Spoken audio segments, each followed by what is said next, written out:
Muy buenos días.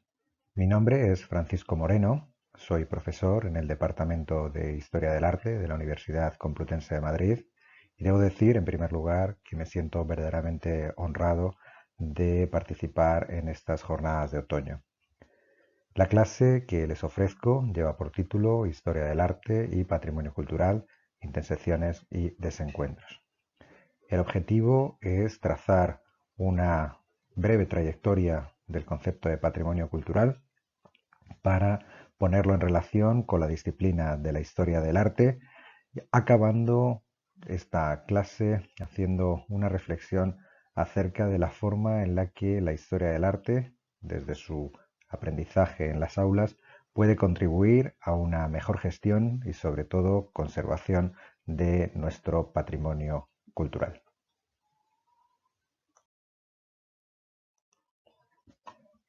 Para ello he dividido la clase en 5 puntos.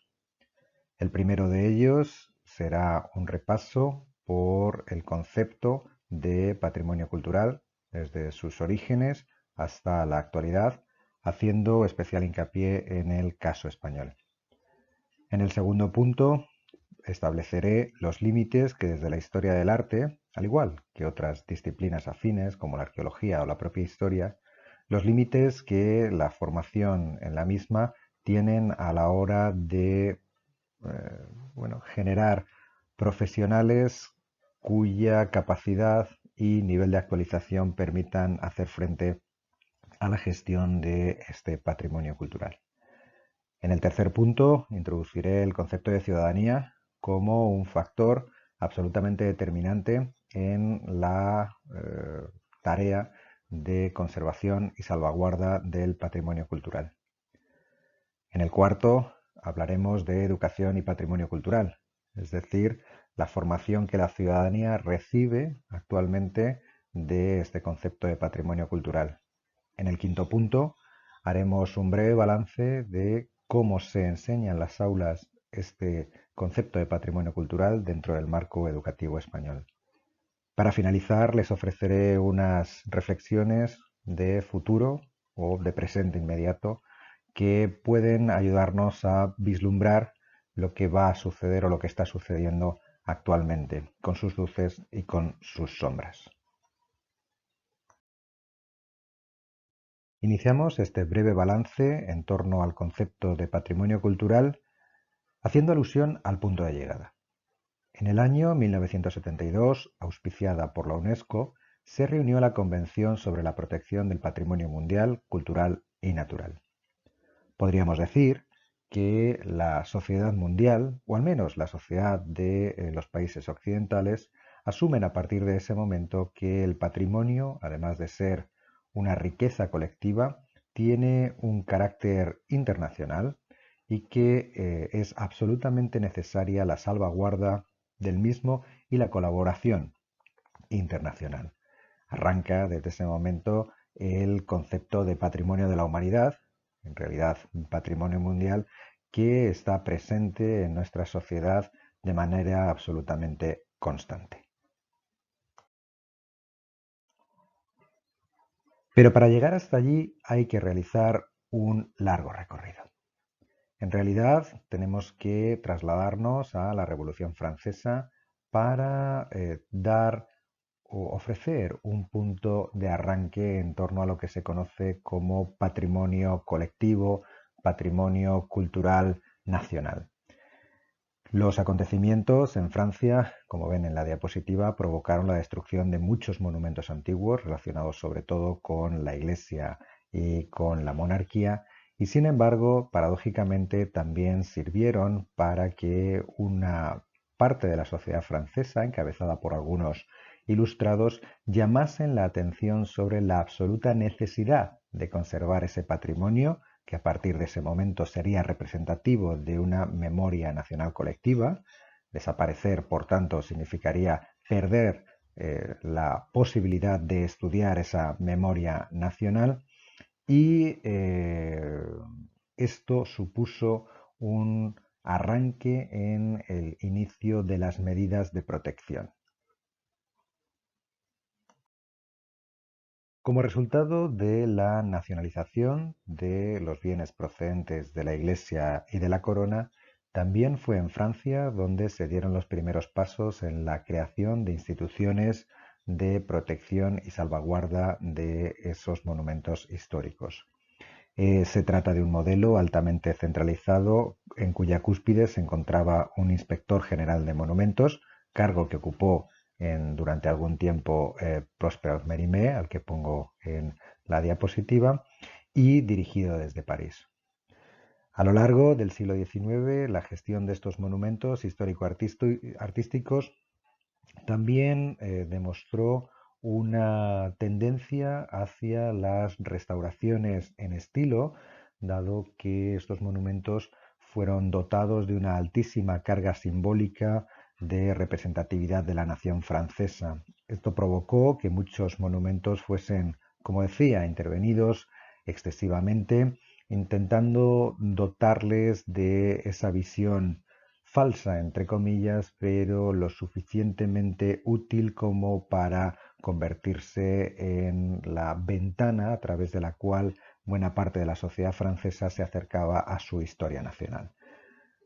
El máximo representante de esta corriente intervencionista restauradora sobre los monumentos fue Eugène Viollet-le-Duc, del que tienen ustedes también una fotografía a la derecha de sus pantallas.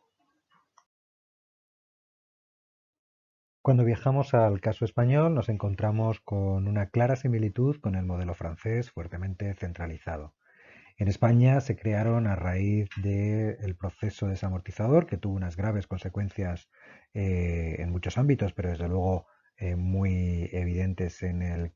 patrimonio monumental y artístico. Se crearon las comisiones provinciales de monumentos y posteriormente una comisión central en Madrid que estaban destinadas a la gestión de ese patrimonio cultural en cada una de las provincias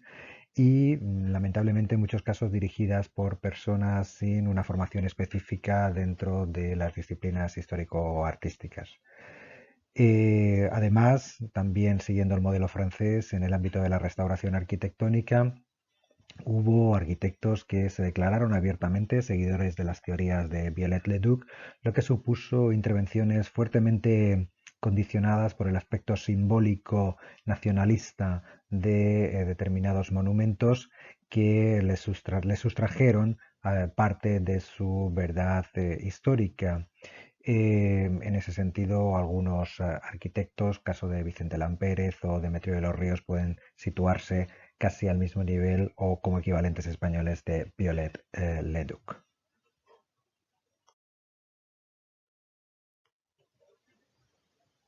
Para encontrar un contexto en el que la historia del arte irrumpe dentro de la gestión monumental, debemos desplazarnos hasta Austria a finales del siglo XIX, comienzos del siglo XX, donde Alois Riegel, uno de los padres de la disciplina, ostenta el cargo de presidente de la Comisión Central de Monumentos del país.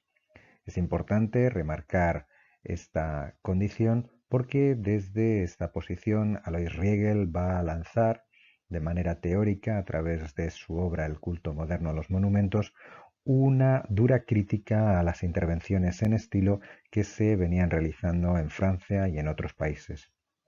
Desde su punto de vista, estas intervenciones conseguían eliminar parte de los valores históricos de los monumentos para condensar toda su importancia en un momento determinado que no es representativo de la trayectoria de un edificio, y por el otro también eliminaba los valores estéticos del mismo, porque en cierto modo lo que se hacía era traer al presente o mejor dicho, incorporar desde el presente unos valores estéticos que en ocasiones sabemos que jamás contuvieron esos edificios. Es importante, por lo tanto, este momento como punto de introducción de la disciplina de la historia del arte en la gestión patrimonial, en la gestión de los monumentos históricos. Por esos mismos años, en España, acontece una circunstancia que merece la pena señalar. El año 1900 se crea el Ministerio de Instrucción Pública, el equivalente a lo que sería el Ministerio de Educación, y ese mismo año se comienza un ambicioso proyecto de catalogación monumental. Los catálogos monumentales de España perseguían, por un lado, incrementar el conocimiento acerca de nuestro patrimonio histórico-artístico, pero sobre todo inventariar de una manera científica y rigurosa el mismo. Es decir, conocer cuáles eran los monumentos y las obras de arte que constituían nuestro patrimonio para comenzar a proceder a una protección más adecuada. Este proyecto de catálogos monumentales tuvo luces y sombras. Algunos de los catálogos se realizaron de manera inmediata en esa primera década del siglo XX, mientras otros tuvieron que esperar muchos años para ver la luz. Se trata de catálogos que no mantienen un equilibrio, porque algunos fueron realizados por hombres sobresalientes dentro del estudio del patrimonio, como es el caso de don Manuel Gómez Moreno, y sin embargo otras provincias cayeron en manos de personas con una falta de preparación que supusieron, como decía, un evidente fracaso en su cristalización.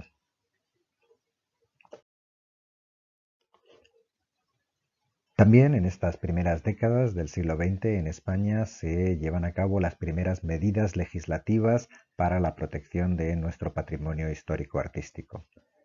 La Ley de Julio de 1911 regula las excavaciones, ruinas y antigüedades, y la Ley de 1915 la conservación de monumentos histórico-artísticos. El objetivo principal de estas leyes era frenar el expolio y la venta ilícita de nuestro patrimonio, tanto mueble como inmueble, que se convirtió en una de las mayores preocupaciones del Ministerio de Instrucción Pública y de la Dirección General de Bellas Artes. Es preciso señalar que muchas de estas obras salieron de nuestras fronteras con la aquiescencia de la ciudadanía y de parte de las autoridades, que, vamos a entenderlo así, por un desconocimiento del valor de las mismas, prefirieron su venta antes que su conservación. Introducimos, por lo tanto, un elemento fundamental, que es el de la conciencia ciudadana a partir de la formación educativa. Estas primeras medidas legislativas sirvieron de preámbulo para la que será verdaderamente la ley más importante respecto al patrimonio en los dos primeros tercios del siglo XX. La Ley del Tesoro Artístico Nacional, aprobada durante la Segunda República en el año 1933, constituye una buena muestra del avance que en aquellos años había conseguido la intelectualidad española y sobre todo la actualización con respecto a las recomendaciones internacionales. La ley del año 33 se nutre fundamentalmente de los resultados alcanzados en la reunión de Atenas del año 31, en la que se prohibieron de manera categórica actuaciones como las restauraciones en estilo que habían sido tan frecuentes a lo largo del siglo XIX. La figura principal para la aprobación de esta ley es el historiador del arte y abogado Ricardo de Orueta, que se había formado dentro del Centro de Estudios Históricos. Me permito traerles el final de esta ley para llamar la atención sobre una indicación y un llamamiento a la colaboración ciudadana en la protección del patrimonio. El problema es nuevamente la escasa preparación de la ciudadanía española, la falta de una conciencia patrimonial provocada por la no incorporación de este tipo de materias dentro del sistema educativo. Aún así, podemos estar seguros de que esta ley del año 33 cumplió, al menos hasta el comienzo de la Guerra Civil, con uno de sus principales objetivos, que era la declaración como un monumento histórico de un buen número de edificios en peligro que se encontraban a lo largo y ancho del territorio nacional e incluso algunas intervenciones puntuales como esta que les presento aquí, el traslado de la iglesia de San Pedro de la Nave a otro emplazamiento al verse amenazada por la construcción de un embalse cercano, que constituye toda una obra de ingeniería y desde luego un orgullo que desde el punto de vista patrimonial sitúa a España a la vanguardia de la protección en esa década de los años 30. Esta ley del Tesoro Artístico Nacional estuvo vigente hasta el año 1985 con algunas matizaciones y actualizaciones. Ese año, el año 85, se aprobó una nueva ley que con el título Ley del Patrimonio Histórico Español pretendía dar respuesta a lo escrito en la Constitución Española del año 78, en cuyo artículo 46 se podía leer: los poderes públicos garantizarán la conservación y promoverán el enriquecimiento del patrimonio histórico, cultural y artístico de los pueblos de España y de los bienes que lo integran, cualquiera que sea su régimen jurídico y su titularidad. En el preámbulo de esta ley del año 85 se establece cuál es el patrimonio histórico español, qué bienes constituyen este patrimonio y sobre todo se hace un llamamiento a todos los poderes públicos para trabajar en la protección y el enriquecimiento del mismo. Merece la pena subrayar que, a mi modo de ver, en este preámbulo se está excluyendo a la ciudadanía de su tarea y su deber en la protección de este patrimonio. Y como veremos a continuación, las medidas que se toman desde el punto de vista del fomento para el enriquecimiento y protección del mismo también permanecen al margen de los ciudadanos que se presentan más bien como un sujeto pasivo que disfruta del mismo, pero que no se ve interpelado a la hora de su protección. Cuando observamos la estructura de esta ley de patrimonio, podemos ver que existe un título 1 en el que se establece la declaración de bien de interés cultural, conocido de manera coloquial como BIC, como la categoría de protección más elevada para un monumento. A continuación se establece las categorías distintas de patrimonio que incluye esta ley, con una novedad que es preciso explicar. Los bienes de interés cultural, los BICs, pueden ser, por supuesto, bienes inmuebles, edificios, serán también,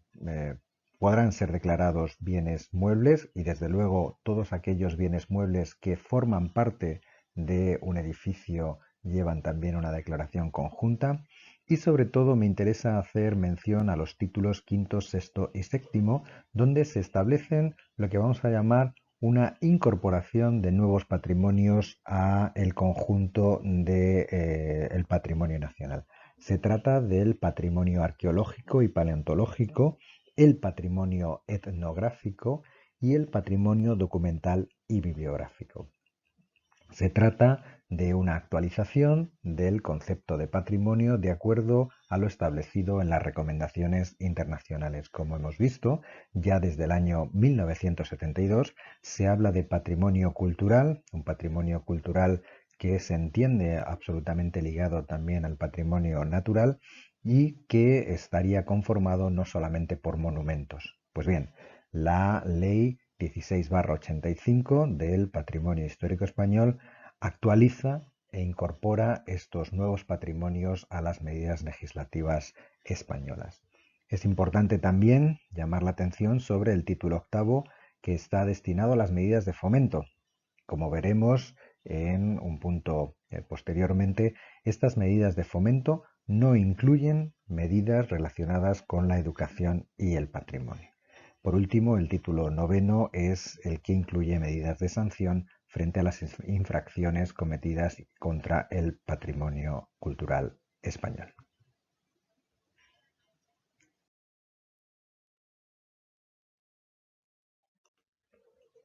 La aprobación en Cortes de esta ley de patrimonio vino sucedida de la impugnación por parte de algunas autonomías de la misma.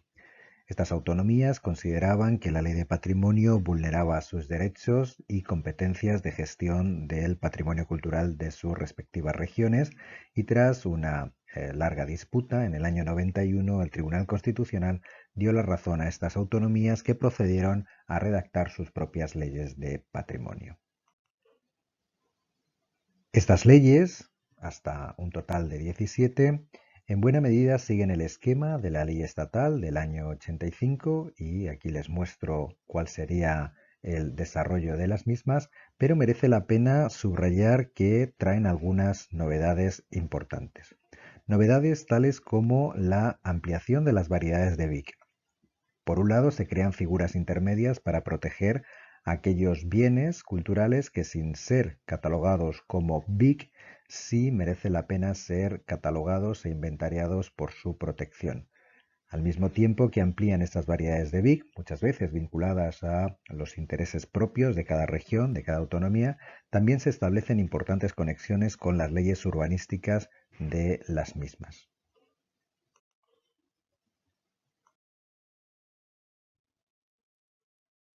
Otra de las novedades que presentan estas leyes autonómicas es que prestan mucha atención a las medidas relacionadas con la educación en patrimonio, sobre todo a partir de las sucesivas actualizaciones que muchas de estas leyes han tenido hasta la actualidad, donde se han ido incorporando medidas relacionadas con la incorporación de la enseñanza patrimonial en las aulas de los distintos niveles educativos. Por lo tanto, podemos decir que a finales de los años 90 en España había un buen número de leyes para la protección y conservación de nuestro patrimonio y también una estructura, tanto a nivel estatal como a nivel autonómico, de personas trabajando en aras de la protección y la difusión del mismo. Una gran cantidad de personas trabajando en patrimonio no equivale a una adecuada protección, puesto que en muchos casos la falta de medios económicos, la falta de políticas de concienciación y desde luego de políticas educativas se convierten en el obstáculo fundamental para una adecuada protección. Valga como ejemplo de los muchos atentados que nuestro patrimonio ha sufrido este que por su trascendencia y desde luego por su violencia, pues ocupó algunas páginas de los periódicos de tirada nacional en el año 2011. Se trata del robo de los mosaicos romanos, tardorromanos, de la villa burgalesa de Baños de Valdearados, que debido fundamentalmente a la desprotección provocada por la falta de medios, supuso la pérdida irreparable, por tanto, por cuanto todavía no se han recuperado de esta excepcional muestra de arquitectura y de musivaria romana. Así que, por lo tanto, debemos poner el acento, debemos llamar la atención acerca de la necesidad de incorporar políticas educativas, políticas de concienciación y desde luego medios para que esto no vuelva a suceder. Pasamos al segundo punto que dedicaremos a los límites de la historia del arte para la investigación y gestión del patrimonio cultural. Tal y como hemos visto en el punto anterior, lo que se produjo desde el siglo XIX hasta la actualidad ha sido una constante actualización del concepto de patrimonio desde un primer momento en el que el patrimonio lo engrosaban fundamentalmente los monumentos históricos y las piezas de museos, hasta la actualidad en la que patrimonio cultural puede ser patrimonio etnográfico, patrimonio industrial, patrimonio etnológico, etcétera, etcétera.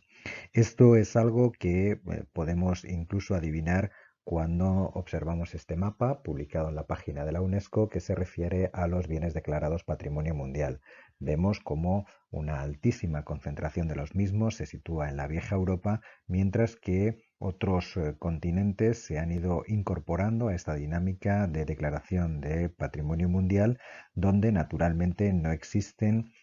o no existen con la abundancia que en la vieja Europa los conceptos tradicionales de monumento histórico artístico. Hay muchos bienes declarados patrimonio mundial, tanto cultural como natural, en Latinoamérica, en África o en el sureste asiático.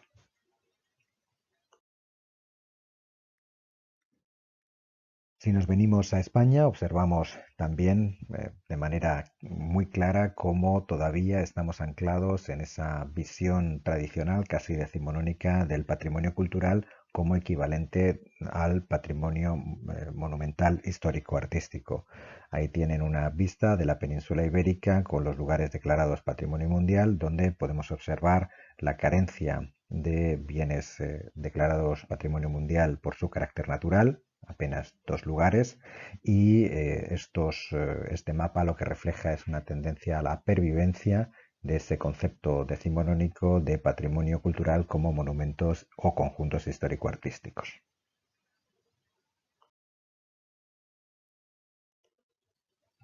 Podemos decir, por lo tanto, que un historiador, una historiadora del arte formado en España, se sentiría cómodo con la gestión de un patrimonio como el que se consideraba como tal en el siglo XIX, conjuntos, monumentos, museos, etcétera, etcétera. Pero la realidad es que, de acuerdo con la legislación vigente y las recomendaciones internacionales, hoy en día patrimonio cultural lo constituyen otros muchos ejemplos que quedan en los márgenes de la historia del arte, si lo queremos también de la historia o incluso de la arqueología. Patrimonio cultural es el patrimonio arqueológico, como tienen ustedes en esta imagen, pero también lo constituye el patrimonio paleontológico,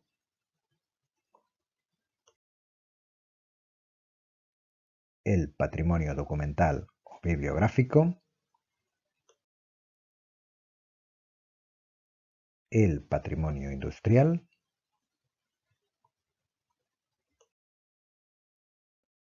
el patrimonio científico y tecnológico,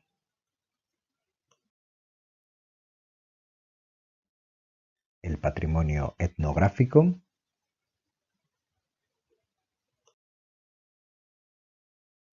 y el patrimonio inmaterial. Llegados a este punto, podemos preguntarnos,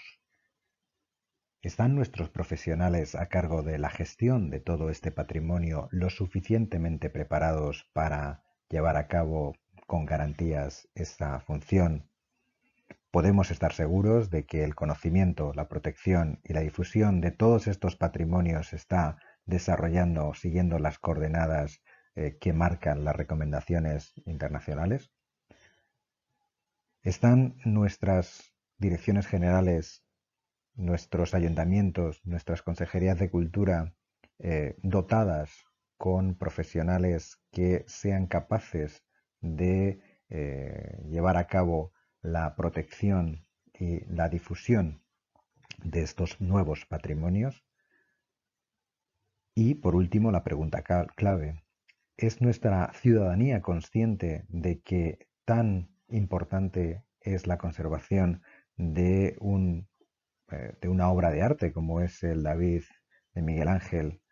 tan importante como la conservación de, pongo por ejemplo, las tareas de creación de sal en las salinas tradicionales?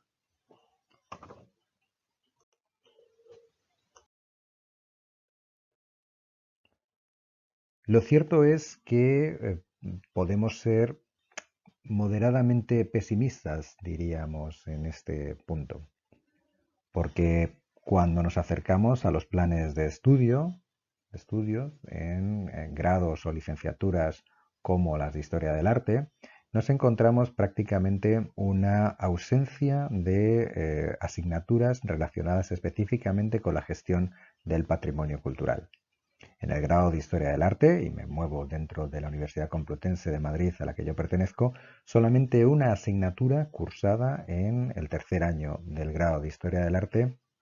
se refiere a estos aspectos. Lleva por título Patrimonio Histórico, Artístico y Gestión Cultural. Es decir, incluso en la nomenclatura de la misma podemos observar un error por cuanto actualmente este concepto de patrimonio histórico-artístico ha sido sustituido por el de patrimonio cultural.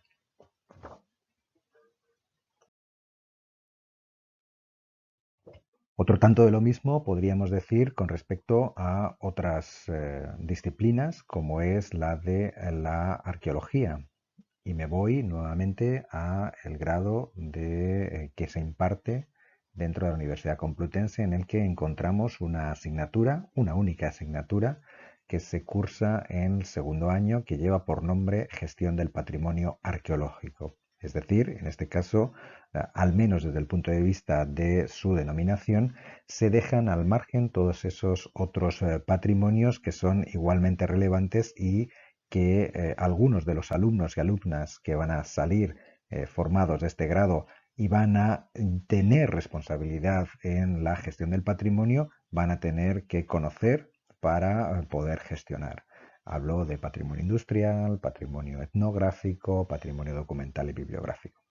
Es decir, al menos en lo que yo conozco, los grados en historia del arte y en arqueología adolecen de una formación específica, existiendo, eso sí, algunos másteres que en los últimos años se han organizado que sí ofrecen, bueno, pues una formación más relacionada con estos problemas de la gestión. Pero insisto, hablamos de formación en posgrado.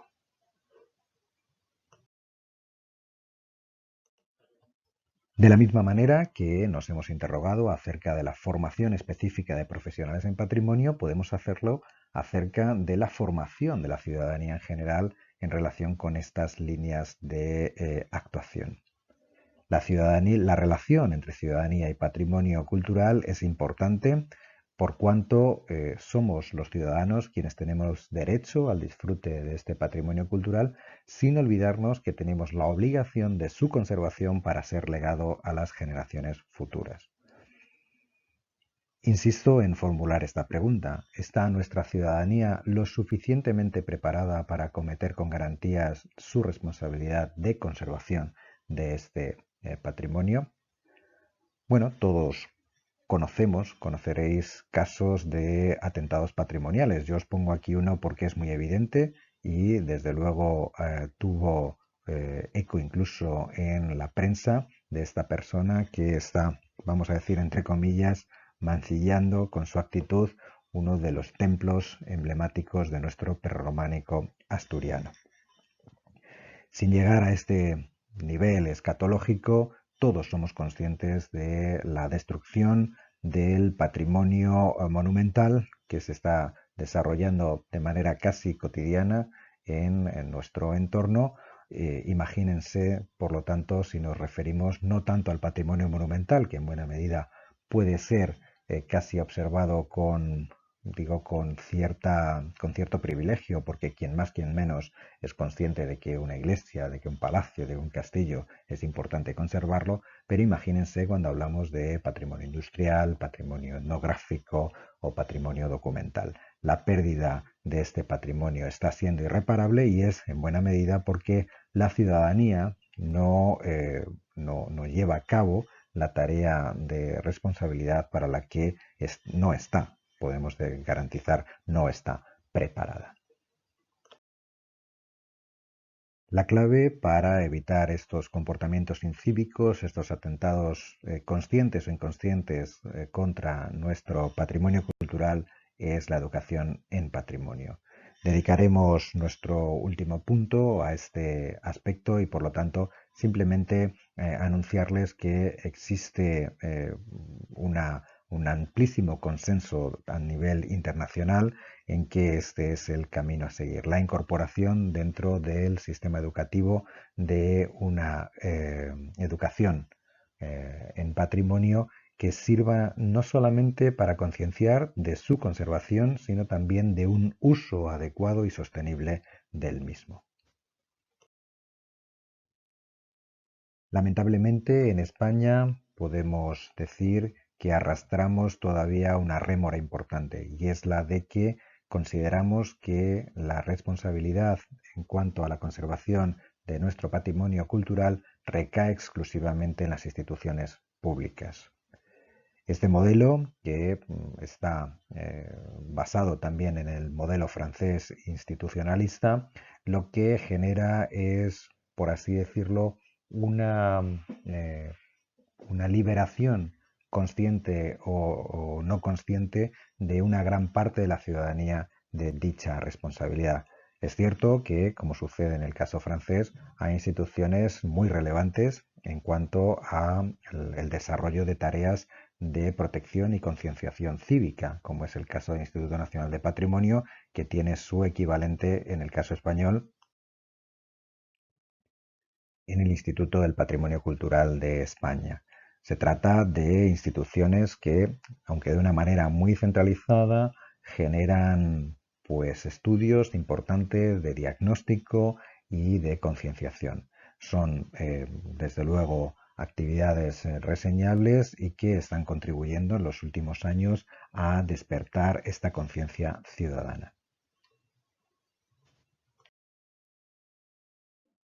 Sin embargo, estamos muy lejos de lo que yo he denominado el modelo participativo inglés, que es hacia donde deberíamos tender.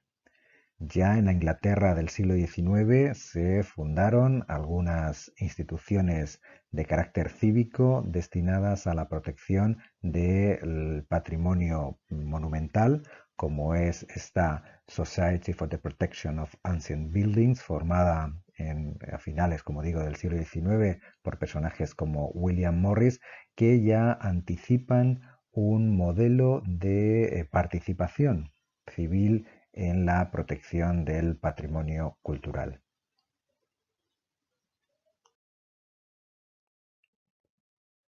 Por eso mismo, actualmente en Gran Bretaña encontramos algunas instituciones de carácter privado que constituyen pues, la envidia para el resto de los países occidentales. Encontramos asociaciones como English Heritage, encargada, entre otras cosas, de la difusión del patrimonio monumental inglés, que está compuesta ni más ni menos que por más de 1.340.000 miembros, mientras que otras instituciones como el National Trust copan ni más ni menos que la presencia de 5.600.000 miembros. Estas cifras en la actualidad son inalcanzables para asociaciones en defensa del patrimonio español como pudiese ser Hispania Nostra.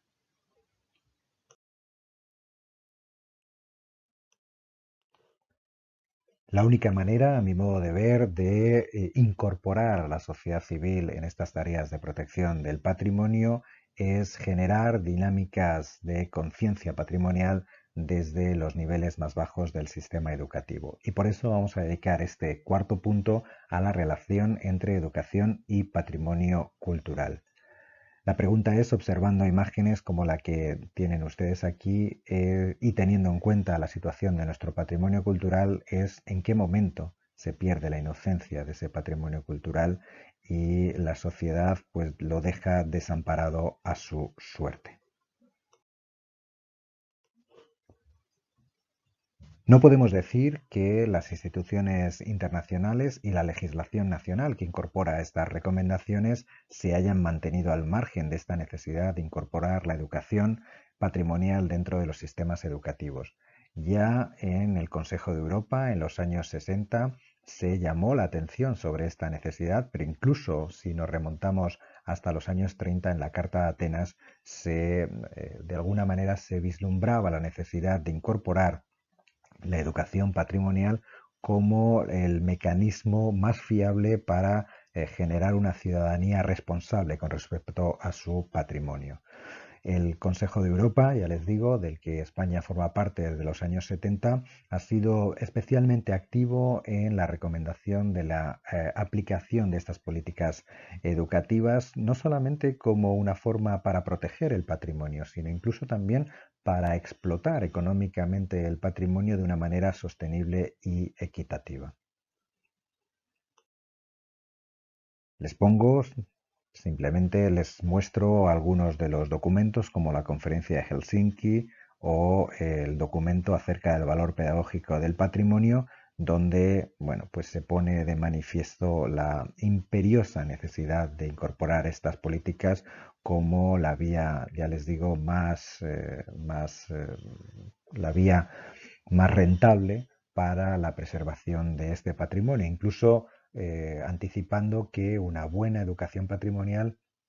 será absolutamente clave para evitar inversiones altas en patrimonio, inversiones altas que vienen provocadas por la restauración o la consolidación de muchos de nuestros bienes culturales que no sufrirían o que no necesitarían de esas intervenciones si hubiesen sido cuidados de manera adecuada. Pero, ¿qué es educar en patrimonio? Desde luego, si nos ceñimos a la visión tradicional, como les digo, occidental, eurocéntrica, pues podríamos caer en el reduccionismo de pensar que educar en patrimonio es llevar a un grupo de escolares a un museo, llevarles a visitar un yacimiento arqueológico o un monumento artístico. La realidad es infinitamente más compleja. La educación en patrimonio en la actualidad, tal y como se contempla en las instituciones internacionales, es superar los límites impuestos por esa visión, como digo, simplista de patrimonio cultural como monumento histórico-artístico. El patrimonio es una vía para el conocimiento de las sociedades del pasado, es un instrumento para la planificación de las sociedades democráticas e igualitarias del futuro, y también este patrimonio debe ser entendido como una fuente de recursos económicos que deben ser aprovechados, como digo, de manera sostenible. Este es un concepto mucho más integrador del patrimonio y es el que está vigente y es el que está auspiciado por la UNESCO.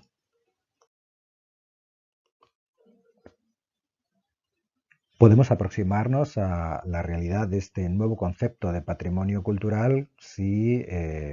hacemos clic en algunos de los lugares declarados Patrimonio Mundial, como este que tienen ustedes en pantalla, el paisaje cultural del café en Colombia. Esto no tiene nada que ver con los monumentos, no tiene nada que ver con los museos, es un paisaje cultural basado fundamentalmente en técnicas, en buena medida dentro del patrimonio inmaterial o del patrimonio etnográfico, técnicas del cultivo del café en Colombia, y que además se presenta como un instrumento para la generación de sociedades más equitativas, más justas y sostenibles en el tiempo. Esto es lo que en la actualidad compone lo que deberíamos considerar como una adecuada aproximación al patrimonio cultural, muy alejado, por tanto, del concepto reduccionista de monumento histórico artístico. Por lo tanto, haciendo un balance de lo dicho hasta ahora, podríamos decir que los documentos internacionales consideran el patrimonio cultural como un instrumento para la formación de identidades colectivas, democráticas e igualitarias, como un ancla de la memoria colectiva, como testigo de acontecimientos irrecuperables si su materialidad se pierde, y también como instrumento de aprendizaje de los procesos que vinculan el pasado, la herencia, y el futuro, el legado. Y desde luego no se prohíbe su utilización económica siempre y cuando ésta sea una utilización sostenible en el tiempo e igualitaria. Quiere esto decir que cuando nuestros alumnos se aproximen al patrimonio, no lo deben hacer únicamente pensando en que se tratan de testigos del pasado y que nuestra visita a los museos, nuestra visita a los yacimientos tiene que mirar a los contextos, a los entornos más inmediatos, intentando trazar estas relaciones que sobrepasan, como digo, de manera evidente el concepto antiguo de patrimonio histórico-artístico, que es eh, el que ha dominado prácticamente hasta el último cuarto del siglo XX. Es decir, tenemos que decidir si nuestra visión del patrimonio queremos que sea esta que tienen en pantalla o que sea esta absolutamente anquilosada y superada. Si regresamos a España, tenemos que hacer también una reflexión en torno a cuál es la relación entre educación y patrimonio cultural. Yendo atrás en el tiempo, encontramos algunas luces, algunos caminos que fueron posteriormente cercenados, como la utilización del patrimonio cultural y del patrimonio natural también en los procesos de aprendizaje defendidos por la institución libre de enseñanza y, desde luego, la herramienta de la excursión como experiencia formativa única que no puede ser comparable con la formación en el aula.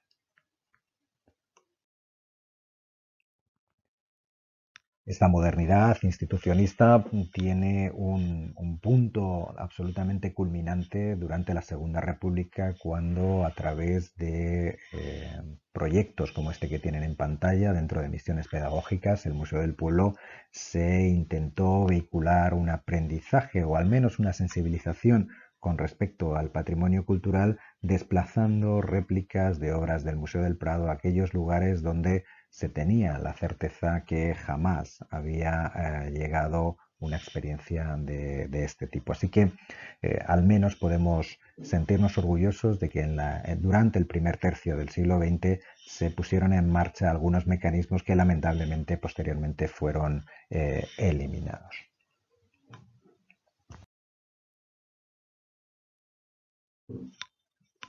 Si nos desplazamos a la actualidad, hay que hacer alusión al marco legislativo vigente y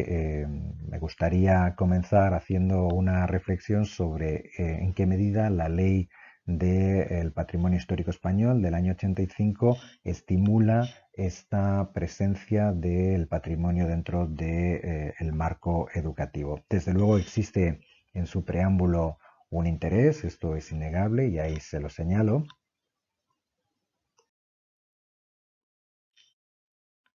También de la necesidad de difundir a nivel internacional nuestro patrimonio. Entiendo que por mecanismos también que pueden entrar dentro de este marco educativo. Pero cuando uno lee el título octavo en las medidas de fomento, es decir, aquellas medidas que se deben implementar para fomentar la protección de nuestro patrimonio, les aseguro que no hay ninguna referencia a la necesidad absolutamente urgente de incorporar la educación patrimonial en nuestro sistema educativo.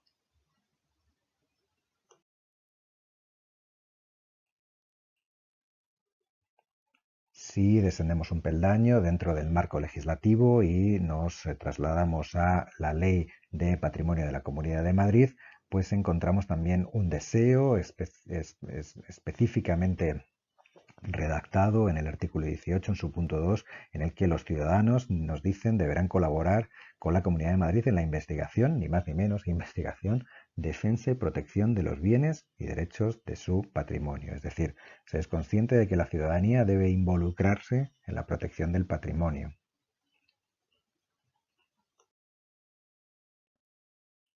Sin embargo, esta ley de la Comunidad de Madrid, al menos en la lectura que yo he hecho, no indica la necesidad, como digo, urgente de que esta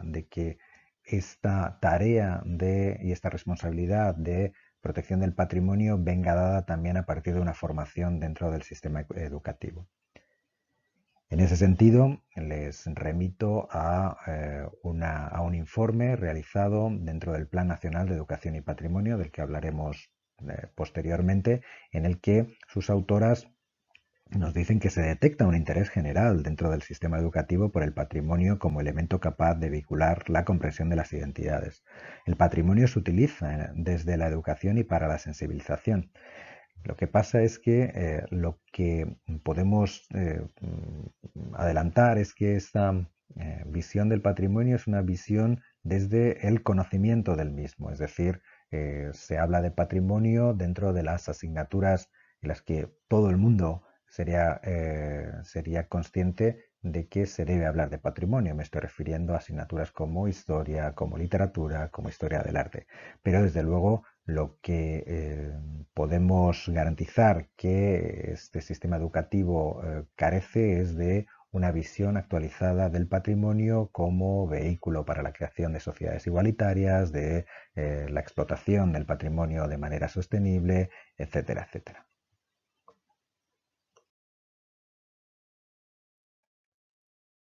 Desde luego, se habla de patrimonio en los distintos niveles educativos, pero ya les digo que desde ese punto de vista adolece de una actualización. También se habla de patrimonio dentro de la educación formal no reglada, es decir, de la educación patrimonial que se ofrece en instituciones de carácter público o privado, como museos y fundaciones. La queja fundamental que podemos lanzar desde este punto de vista es que tampoco existen programas formativos específicos para aquellos educadores en patrimonio que van a formar parte de los equipos que trabajan en museos y en fundaciones. Es decir, de lo que podemos estar seguros es que hacen lo mejor que pueden con los medios que disponen, pero al menos en lo que yo conozco no existen unos planes de estudio en los que creemos, mejor dicho, formemos a profesionales dentro de esta formación no reglada.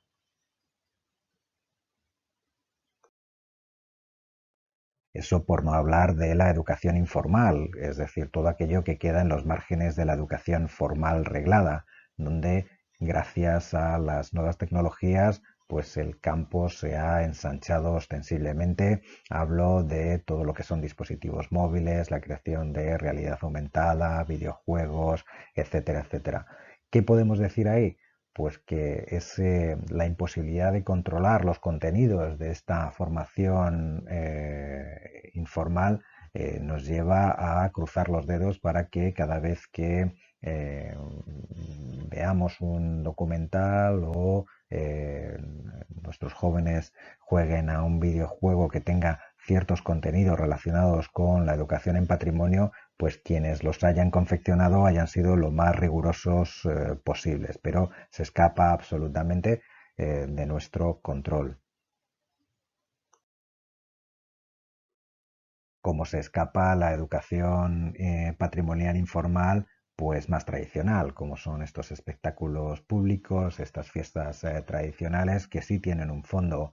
cultural que desde luego merece la pena subrayar, pero cuyo contenido se escapa a, no diría el control del mismo, porque son manifestaciones populares que quizá no necesiten ese control, pero sí al menos la justificación desde el punto de vista teórico o histórico de su existencia, que nos lleva, por ejemplo, a encontrarnos manifestaciones de este tipo en los que se llega a hablar de, como ven aquí, de una romería vikinga, de este espectáculo popular de las Torres del Oeste cercanos a Santiago de Compostela. Pues bien, incluso desde este punto de vista de la educación informal sería conveniente, como digo, poner todo nuestro interés en que el sistema educativo sirviese de corrector, al menos para una parte de la ciudadanía que permanece ajena a su responsabilidad dentro de la conservación del patrimonio. ¿Y qué hay del futuro inmediato? Porque no me gustaría transmitirles una visión absolutamente pesimista. Pues el futuro inmediato está surcado por proyectos muy interesantes, como es este Plan Nacional de Educación del Patrimonio que se ha llevado a cabo desde el Instituto de Patrimonio Cultural de España y en el que se ha desarrollado una importantísima tarea de diagnóstico y desde luego también entre sus objetivos está la incorporación de una manera generalizada de la educación de patrimonio dentro de los planes educativos, su inserción curricular, la elaboración de materiales que sean útiles y que hayan sido testados por su rigor en ese sentido es también uno de los objetivos. E incluso en su página web del Instituto de Patrimonio Cultural, en el apartado correspondiente al Plan Nacional de Educación y Patrimonio, pueden ustedes encontrar entre las actuaciones unidades didácticas útiles para distintos niveles educativos, también la utilización de nuevas tecnologías, mesas redondas, reuniones, es decir, toda una serie de actuaciones que tienen, como digo, un valor fundamentalmente diagnóstico y sentar las bases de lo que debe ser, a partir de la finalización del plan en el año 2022, de la incorporación de la educación patrimonial dentro de los distintos sistemas educativos.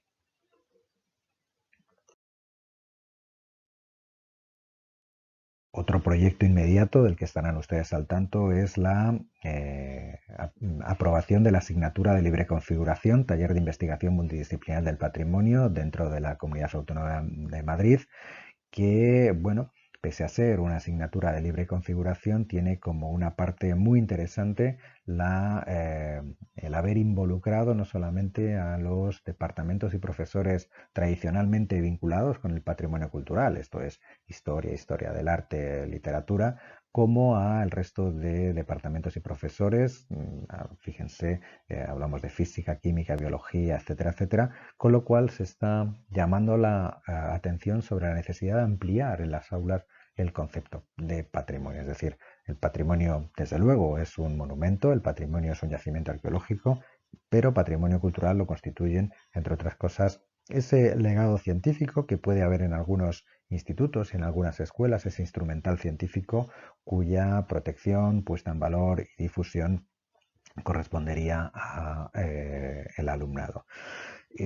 Por ser un poco crítico con esta asignatura de patrimonio, pues he de decir que quizá es excesivamente ingenua en cuanto a que parte de la idea de que nuestros alumnos de esos niveles educativos lleven a cabo proyectos de investigación en torno al patrimonio. A través de esta nube de tags pueden ver en realidad cuáles son los términos fundamentales dentro de la redacción de esta asignatura, y en ella pues destacan elementos como investigación, información, documentales. A mí me gustaría que en ese sentido una asignatura de este tipo pues estuviese orientada más a una aproximación más actualizada al concepto de patrimonio, como hemos venido insistiendo en la necesidad de acercarse a él como un elemento de cohesión social, de creación de sociedades igualitarias, de la creación de un sistema económico sostenible en el tiempo. Pero bueno, quizá este sea un punto de partida, el taller de investigación multidisciplinar del patrimonio, que nos permita seguir construyendo. Y por último, y esta desde luego es un proyecto personal el que yo les presento y que no tiene otro cometido que poner también un peldaño dentro de esta escalera que nos debe conducir a un conocimiento pleno del patrimonio cultural, es el proyecto de innovación docente que estamos desarrollando en la Universidad Complutense de Madrid, que va por su segundo año y que hemos denominado Aula Itinerante del Patrimonio Cultural. Es un proyecto que nace desde la universidad, pero con vocación de dialogar con el profesorado de la educación secundaria, y que está formado precisamente por eso por profesores de la Universidad Complutense de disciplinas como Historia del Arte, Arqueología, Economía y Derecho, por profesionales en el ámbito de la difusión del patrimonio, sobre todo en el ámbito no formal, y también teniendo en cuenta la participación de 9 profesores de educación secundaria de la Comunidad Autónoma de Madrid, y lo que es muy importante también de estudiantes del grado y posgrado de disciplinas como historia del arte, historia o arqueología. Lo que pretendemos es ni más ni menos que establecer, como digo, ese diálogo transversal entre la universidad y los centros de educación secundaria para diagnosticar primero cuáles son las necesidades que son más inmediatas a la hora de llevar a cabo una adecuada planificación en materias de patrimonio cultural. También dotarles a este profesorado del adecuado apoyo teórico, el sustento teórico, como este que estamos haciendo aquí. Y también nuestro objetivo es la selección y elaboración, llegado el caso, de materiales ex novo para una adecuada presentación del patrimonio cultural. Es un proyecto que nace con vocación de ser desarrollado en el tiempo, y que desde luego agradecerá cualquier participación por parte de alguno de ustedes que pueda estar interesado. De una manera gráfica sería